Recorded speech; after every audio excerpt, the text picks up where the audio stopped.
Good evening aspirants. तो काफ़ी लोगों को दिक्कत आ रही थी कि जो बिगिनर्स होते हैं उन लोगों को समझ में नहीं आ रहा था कि कितना सिलेबस है बैंकिंग एग्ज़ाम का, कितना करना है, कितना पढ़ना है। तो इसी के लिए ये वीडियो है कि ताकि आपको समझ में आए कि सिलेबस आखिर कितना है, कितना हम लोग को पढ़ना होगा। तो बैंकिंग क्वांट्स जो है वो 4 भाग में बटा हुआ है। जैसे फर्स्ट पार्ट जो है वो है स्पीड मैथ्स का, दूसरा है मिसलेनियस जो कि हम लोग का आएगा क्वाड्रेटिक इक्वेशन, सीरीज और सिंप्लीफिकेशन। थर्ड पार्ट है अरिथमेटिक। उसके बाद जो फोर्थ नंबर है वो आएगा डीआई। तो स्पीड मैथ्स में आपको टेबल्स 1 से लेकर 30 तक, स्क्वायर्स 1 से लेकर 40 तक और क्यूब्स 1 से लेकर 30 तक आपको याद करने पड़ेंगे। साथ में ही आपको परसेंटेज टू फ्रैक्शन और common multiplication and division tricks सीखना पड़ेगा।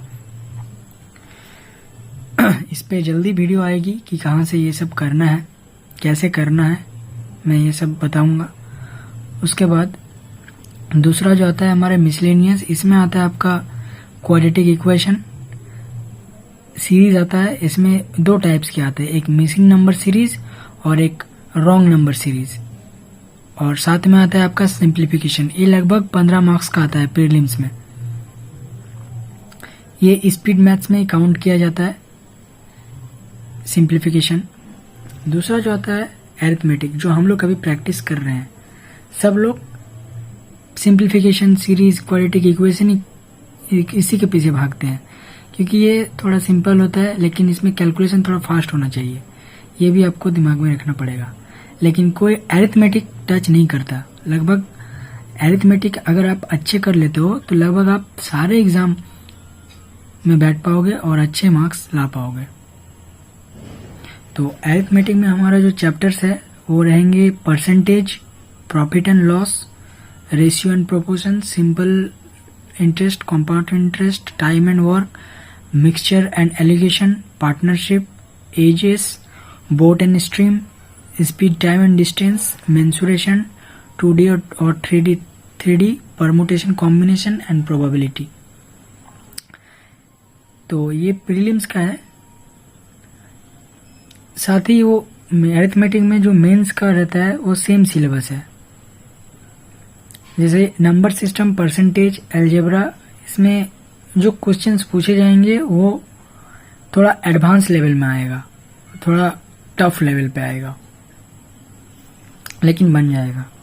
और प्रीलिम्स में लगभग 10 मार्क्स का डीआई आता है। डीआई एकदम मस्ट है। डीआई हम लोग जल्दी स्टार्ट करेंगे क्योंकि अभी हम लोग अरिथमेटिक कर रहे हैं। हमारे जो 2 सीरीज चल रहा है, हमारे अब तक परसेंटेज, रेशियो, प्रोपोर्शन, मिक्सचर हो गया है। हम लोग प्रॉफिट लॉस अभी कर रहे हैं। तो जल्दी हमारे चैप्टर्स खत्म हो जाएंगे।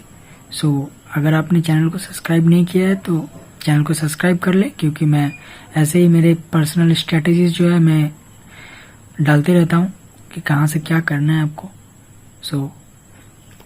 तो नेक्स्ट देखते हैं कि क्या करना है। तो अरिथमेटिक डीआई में आपको बेसिक डीआईज करना है। डीआईज में मैं आपको बताऊंगा कहाँ से क्या करना है। उसके बाद नेक्स्ट चलते हैं हम लोग रीजनिंग पे। तो रीजनिंग में आपको पजल्स तो मैंने जैसे ही बोला था आपको डेली प्रैक्टिस करना है। चैप्टर्स में रहेंगे inequality, syllogism, coding, decoding, blood relation, series और miscellaneous questions, distance and direction, order ranking. देखिए दोस्तों, रीजनिंग ऑल अबाउट प्रैक्टिस है।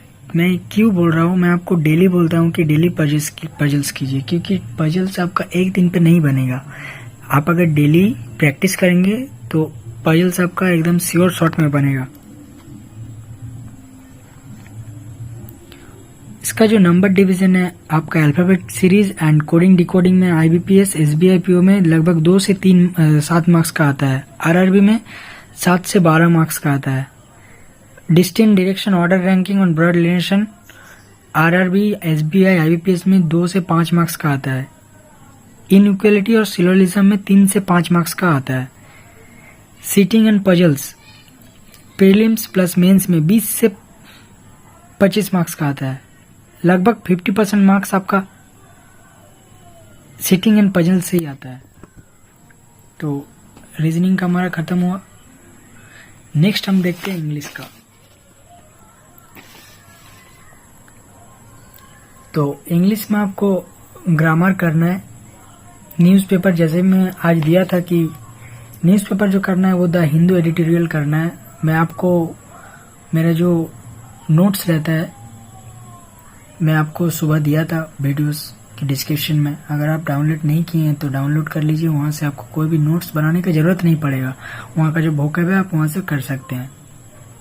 और रीडिंग कॉम्प्रिहेंशन आप प्रैक्टिस कर सकते हैं नेट से। अगर आपको दिक्कत हो रहा है तो आप बता सकते हैं, मैं बताऊंगा कि कहाँ से करना है। और चैप्टर्स में जो रहेंगे वो verb, tenses, noun, pronoun, subject verb agreement, conjunction, adjective, adverb, preposition, ये सब हम लोग को करना है। मैं यहाँ पर वोकैब डेली 50 वर्ड्स लिखा हूँ क्योंकि जो हमारे मैं जो 10, 12 जितना भी हमारे क्वेश्चन वर्ड बनेंगे वो हमारे जमा होते रहेंगे। उसी को हम लोग को डेली प्रैक्टिस करना है। तो ऐसे करके आपको बहुत सारा वर्ड मिल जाएगा। सो उसका टेंशन ना लें। और जीए अभी हम लोग स्टार्ट नहीं किए हैं, लेकिन जीए में आपको क्या पढ़ना है वो मैं आपको बताऊंगा। इसमें थोड़ा इम्पोर्टेंट है कि बैंकिंग अवेयरनेस के बारे में आपको थोड़ा पता रहे। तो बैंकिंग अवेयरनेस के बारे में हम लोग बताएंगे, लेकिन अभी नहीं। अभी हम लोग हमारा मैथ्स, अरिथमेटिक, रीजनिंग और इंग्लिश का जो सिलेबस है वो लगभग ख़त्म कर लेंगे। तो लगभग हमारा एग्ज़ाम क्रैक करने लायक हम कर लेंगे। सो यहीं तक था जो सिलेबस है। और इन लोग मेंस का जो क्वेश्चन रहता है वो थोड़ा एडवांस लेवल का रहता है, लेकिन क्वेश्चंस एकदम सेम रहते हैं। सो बने रहें।